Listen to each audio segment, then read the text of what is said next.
संभल में योगी आदित्यनाथ का सनातनी अभियान जारी है। योगी पूरे संभल की सर्जरी कर रहे। एक तरफ संभल में खुदाई में कुएं मिल रहे, बावड़ी मिल रही, कई सालों से बंद पड़े मंदिर फिर से खोले जा रहे। दूसरी तरफ 24 नवंबर को ही हिंसा के आरोपियों पर एक्शन भी जारी है। तो वहीं अब 1978 को हुए दंगे की फाइल फिर से ओपन होने जा रही। लेकिन संभल में योगी की सर्जरी सनातन विरोधियों को चुभने लगी है। संभल में हो रही खुदाई से लेकर 78 के दंगों की फिर से जांच का विरोध हो रहा। विरोधियों की कोशिश हो रही है कैसे भी हो संभल में योगी के सनातनी अभियान पर रोक लगा दी जाए।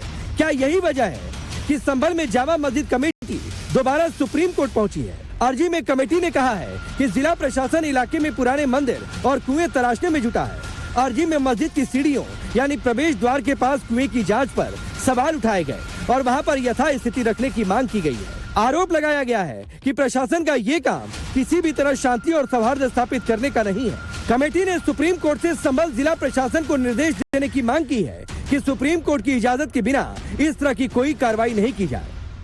अब सवाल है, क्या सनातन के सबूत मिल रहे तो कट्टरपंथी बौखला गए? अगर सनातन के पुख्ता सबूत मिल रहे हैं तो उससे परेशानी क्यों हो रही? विरोधियों की चिंता सिर्फ खुदाई नहीं है। अब तो योगी सरकार ने 78 दंगों की फाइल फिर से खोलने का फैसला लेकर कट्टरपंथी गैंग की टेंशन और बढ़ा दी है। संभल में 78 में हुए दंगों की फिर जांच होगी। योगी सरकार ने 1978 दंगे की जांच के आदेश दिए हैं। प्रशासन से एक सप्ताह के भीतर 1978 दंगे पर रिपोर्ट देने को कहा गया है। संभल के एएसपी और एडीएम 1978 दंगे की जांच करेंगे। साक्ष्यों के आधार पर, तथ्यों के आधार पर, तदनुसार उसकी सही स्थिति पूरे देश और प्रदेश के सामने आनी ही चाहिए कि बहुत बड़ा दंगा था। पश्चिमी उत्तर प्रदेश का इतना बड़ा दंगा था कि जिससे पूरा प्रदेश हिल गया था। तमाम बेकसूर लोगों की जान गई थी। तो मैं समझता हूँ अच्छा निर्णय सरकार का जो निर्णय आया है, इस निर्णय के निष्कर्ष के बाद वास्तविक स्थितियां आम लोगों के संज्ञान में आएंगी, सामने आएंगी। संभल में बहुत कुछ छुपाया गया था।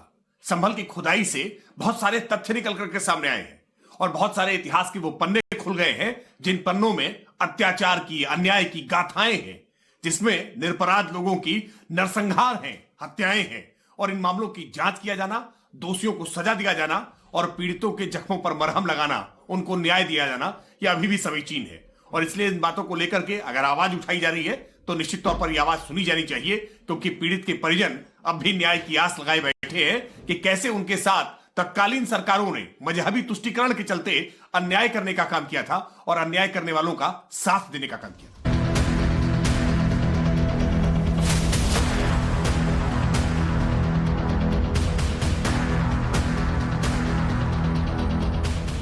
संभल में योगी आदित्यनाथ का सनातनी अभियान जारी है। योगी पूरे संभल की सर्जरी कर रहे। एक तरफ संभल में खुदाई में कुएं मिल रहे, बावड़ी मिल रही, कई सालों से बंद पड़े मंदिर फिर से खोले जा रहे। दूसरी तरफ 24 नवंबर को ही हिंसा के आरोपियों पर एक्शन भी जारी है। तो वहीं अब 1978 को हुए दंगे की फाइल फिर से ओपन होने जा रही। लेकिन संभल में योगी की सर्जरी सनातन विरोधियों को चुभने लगी है। संभल में हो रही खुदाई से लेकर 78 के दंगों की फिर से जांच का विरोध हो रहा। विरोधियों की कोशिश हो रही है कैसे भी हो संभल में योगी के सनातनी अभियान पर रोक लगा दी जाए। क्या यही वजह है कि संभल में जामा मस्जिद कमेटी दोबारा सुप्रीम कोर्ट पहुंची है? अर्जी में कमेटी ने कहा है कि जिला प्रशासन इलाके में पुराने मंदिर और कुएं तराशने में जुटा है। अर्जी में मस्जिद की सीढ़ियों यानी प्रवेश द्वार के पास कुएं की जांच पर सवाल उठाए गए और वहां पर यथास्थिति रखने की मांग की गई है। आरोप लगाया गया है कि प्रशासन का ये काम किसी भी तरह शांति और सौहार्द स्थापित करने का नहीं है। कमेटी ने सुप्रीम कोर्ट से संभल जिला प्रशासन को निर्देश देने की मांग की है कि सुप्रीम कोर्ट की इजाजत के बिना इस तरह की कोई कार्रवाई नहीं की जाए। अब सवाल है, क्या सनातन के सबूत मिल रहे तो कट्टरपंथी बौखला गए? अगर सनातन के पुख्ता सबूत मिल रहे हैं तो उससे परेशानी क्यों हो रही? विरोधियों की चिंता सिर्फ खुदाई नहीं है। अब तो योगी सरकार ने 78 दंगों की फाइल फिर से खोलने का फैसला लेकर कट्टरपंथी गैंग की टेंशन और बढ़ा दी है। संभल में 78 में हुए दंगों की फिर जांच होगी। योगी सरकार ने 1978 दंगे की जांच के आदेश दिए हैं। प्रशासन से एक सप्ताह के भीतर 1978 दंगे पर रिपोर्ट देने को कहा गया है। संभल के एएसपी और एडीएम 1978 दंगे की जांच करेंगे। साक्ष्यों के आधार पर, तथ्यों के आधार पर, तदनुसार उसकी सही स्थिति पूरे देश और प्रदेश के सामने आनी ही चाहिए कि बहुत बड़ा दंगा था। पश्चिमी उत्तर प्रदेश का इतना बड़ा दंगा था कि जिससे पूरा प्रदेश हिल गया था। तमाम बेकसूर लोगों की जान गई थी। तो मैं समझता हूँ अच्छा निर्णय सरकार का जो निर्णय आया है, इस निर्णय के निष्कर्ष के बाद वास्तविक स्थितियां आम लोगों के संज्ञान में आएंगी, सामने आएंगी। संभल में बहुत कुछ छुपाया गया था। संभल की खुदाई से बहुत सारे तथ्य निकल करके सामने आए हैं और बहुत सारे इतिहास के वो पन्ने खुल गए हैं जिन पन्नों में अत्याचार की, अन्याय की गाथाएं हैं, जिसमें निरपराध लोगों की नरसंहार हैं, हत्याएं हैं। और इन मामलों की जांच किया जाना, दोषियों को सजा दिया जाना और पीड़ितों के जख्मों पर मरहम लगाना, उनको न्याय दिया जाना, यह अभी भी समीचीन है। और इसलिए इन बातों को लेकर के अगर आवाज उठाई जा रही है तो निश्चित तौर पर यह आवाज सुनी जानी चाहिए, क्योंकि पीड़ित के परिजन अब भी न्याय की आस लगाए बैठे हैं कि कैसे उनके साथ तत्कालीन सरकारों ने मजहबी तुष्टीकरण के चलते अन्याय करने का काम किया था और अन्याय करने वालों का साथ देने का काम किया था। दरअसल बीजेपी एमएलसी श्रीचंद शर्मा ने यूपी विधानसभा के शीतकालीन सत्र में संभल में 78 में हुए दंगों की जांच कराकर दोषियों के विरुद्ध कठोरतम कार्रवाई किए जाने की मांग की थी। विधानसभा में सीएम योगी ने संभल की हिंसा का जिक्र करते हुए कहा था कि 78 के दंगे में 184 हिंदुओं की जान गई थी। अब जांच की बात सामने आते ही विरोधी सवाल उठाने लगे हैं। समाजवादी पार्टी कह रही है 78 के दंगे से आज की जनता को लेना देना नहीं है। कितने लोगों को रोजगार मिला, इसकी रिपोर्ट सार्वजनिक करें। कांग्रेस कह रही है उनकी सरकार आएगी तो बीजेपी राज में कब्जाए जा रहे जमीन की जांच करेंगे। समाजवादी पार्टी की स्थापना 1992 में हुई। 1978 का ये मामला है। मैं पैदा नहीं हुआ था और बहुत से नौजवान जो आज 40 साल या 35 साल का है वो पैदा नहीं हुआ था। 46 साल पुराने मामले से आज के नौजवान का क्या लेना देना?